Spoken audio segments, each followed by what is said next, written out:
Ярмарка вакансий для молодежи прошла в столице. Учреждения предприятия города предложили будущим выпускникам вузов около 500 мест в самых разных отраслях. От общепита и строительства до сферы продаж и гостиничного бизнеса. Легко ли устроиться на работу сразу после получения диплома, узнавала Айша Усимбекова.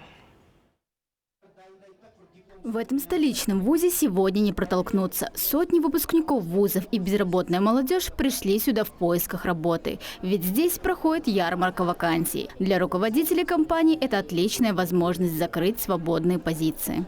Мы компания, которая ищет молодых студентов со свежими мыслями, идеями, со своим креативом. У нас стабильная заработная плата без либо каких задержек, официальное трудоустройство, карьерный рост, дружный коллектив. Студенты нам предоставляют резюме, также мы у них берем их контакты, связываемся с ними, они приходят к нам на производственную практику либо на трудоустройство.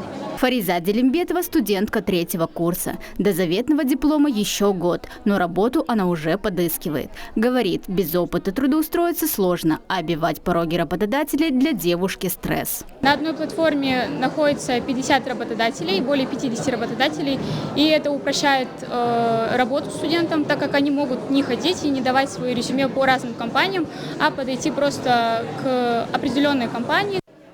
Для сотен таких студентов, как Фариза, такая площадка помогает в решении главной проблемы. Только в прошлом году смогли трудоустроиться порядка 250 человек, поэтому в Астане их проводят ежеквартально. На сегодняшней ярмарке вакансий принимает участие около 50 компаний, ведущих крупных столицы, такие как Центр анализа информации, Казахтелеком, Астана Почтамт, Астана Энергосбыт, Национальный музей Республики Казахстан.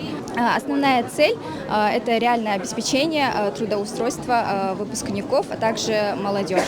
В прошлом году в столице провели 4 ярмарки. Участие в них приняли более 166 работодателей и почти 2500 молодых людей. Всего им предоставили свыше 1800 вакансий. Айша Усимбекова, Алмат Мендыбаев, Жебек Жола.